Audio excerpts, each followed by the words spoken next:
السلام علیکم ورحمۃ اللہ وبرکاتہ۔ قرآن مجید میں ایسے انسانوں کے لیے فرمایا گیا ہے بہت ہی پیارا اور زبردست بیان۔ جزاک اللہ، ماشاء اللہ۔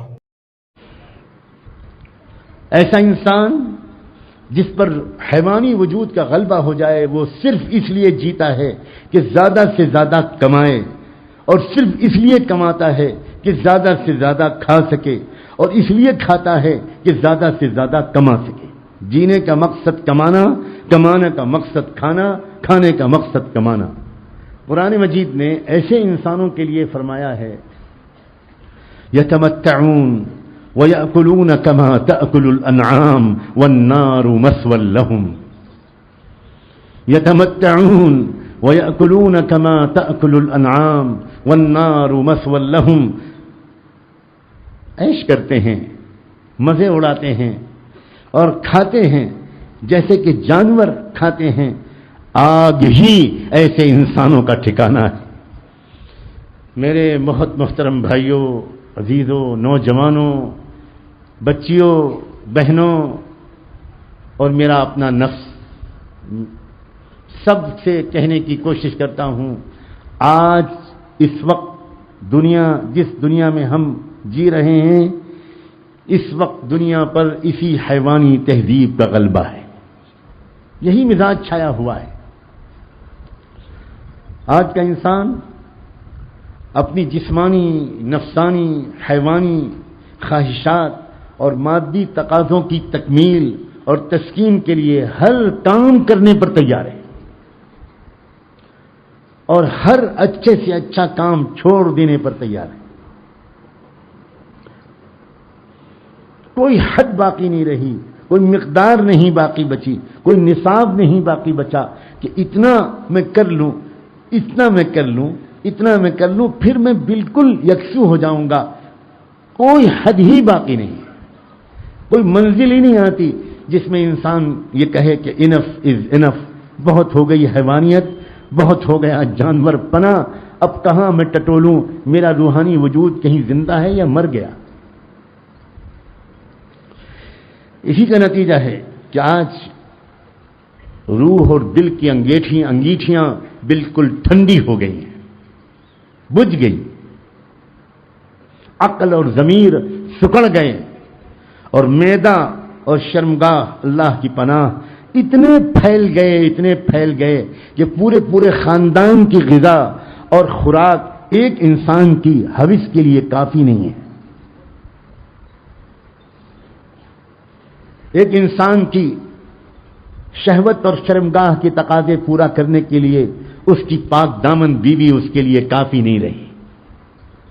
اس کی نگاہیں، اس کے خیالات، اس کے جذبات، اس کی تمنائیں، اور اگر ہو سکا تو اس کے ہاتھ اور اس کی دسترس نہ جانے اور کہاں کہاں جانے کے لیے بے چین رہتی۔ ایک خیالی معدہ پیدا ہو گیا ہے، غور سے سننا اس بات کو۔ ایک مصنوعی اور خیالی ایک معدہ ہر ایک کے پیٹ میں پیدا ہو گیا ہے، جو کھانے کی بڑی سے بڑی مقدار اور غلے کے وافر سے وافر ذخیروں سے بھی بھر نہیں پا رہا ہے، اور اس کے نتیجے میں ایسے مظالم، ایسے جرائم، ایسا کرپشن، ایسی لوٹ کھسوٹ، ایسی بدعنوانیاں وجود میں آ رہے ہیں جنہوں نے انسانوں کو ایک بے رحم اور پھاڑ کھانے والا درندہ بنا دیا۔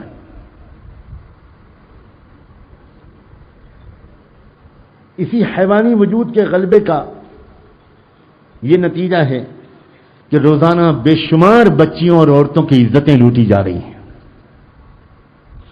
بیٹیوں کی عزتیں واللہ باپوں کے ہاتھوں میں محفوظ نہیں رہے گی، بھتیجیوں کی عزتیں چچاؤں کے ہاتھوں میں محفوظ نہیں، بھانجیوں کی عزتیں خالوؤں کے ہاتھوں میں محفوظ نہیں، ماموں کے ہاتھوں میں محفوظ نہیں۔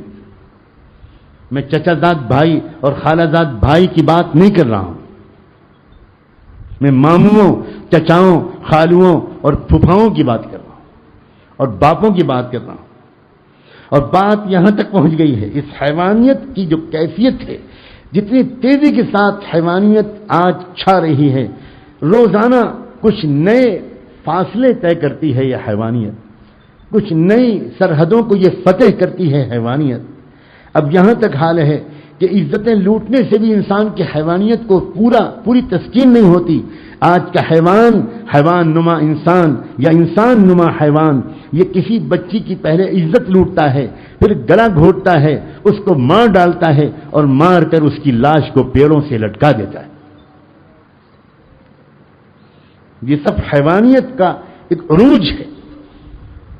شاید انسان کی تاریخ میں حیوانیت کا غلبہ اتنا انسانوں پر شاید کبھی نہیں ہوا۔ یہ مت سمجھنا کہ میں پھر یا کہنا چاہ رہا ہوں کہ میں کسی اور کی بات کر رہا ہوں۔ اپنے گھروں کا جائزہ لو، اپنا جائزہ لو، اپنی زندگی کا، اپنی تمناؤں کا جائزہ لو۔ جس طرح موسم کا اثر پڑتا ہے ہر ایک پر، موسم نہیں دیکھتا کہ کون نیک ہے اور کون برا، موسم نہیں دیکھتا کہ کون پڑھا لکھا ہے اور کون بے پڑھا لکھا، اسی طرح ماحول کا اثر پڑتا ہے۔ اس عالمی ماحول کا، اس عالمی منحوس حیوانی ماحول کا کچھ نہ کچھ اثر آج ہم میں سے ہر ایک پر پڑ چکا ہے اور پڑ رہا ہے۔ بہت غنیمت سمجھے جاتے ہیں ہم آپ جیسے لوگ، اور امید ہے کہ بہت غنیمت ہوں گے، لیکن ہم بھی ذرا ایمانداری سے اپنا اور اپنے گھروں کا، اپنی بچیوں کا، اپنے بچوں کا، اپنے نوجوانوں کا جائزہ لیں اور حقیقت پسندی کے ساتھ ذرا اپنے گھر کے حالات کو دیکھیں، دھوکے میں نہ رہیں، خوش فہمیوں میں نہ رہیں، ظاہری نماز سے اور ظاہری برقعے سے اور ظاہری کرتے پجامے سے دھوکے سے اگر نکل جائیں اور اندر ہم اپنی نوجوان نسل کے کیریکٹر کو، اس کے کردار کو، اس کی تمناؤں کو، اس کے موبائل کے میسیجز کو، اس کے انٹرنیٹ کے استعمال کو، اس کے فون سے گفتگوؤں کو، اس کی ڈائری کے نوٹس کو، اس کے پسندیدہ اشعار کو، اس کے پسندیدہ گانوں کو، اس کے پسندیدہ میوزکس کو، اس کی پسندیدہ ایکٹر اور ایکٹریسز کو، اس کے پسندیدہ پلیئرز کو، اس کے پسندیدہ لباس کو، اس کے چلنے کے انداز کو، اس کے دوستوں اور سہیلیوں کے سرکل کو دیکھیں تو پتہ چلے گا حیوانیت ہماری اولاد کے اوپر بھی فتح پا چکی۔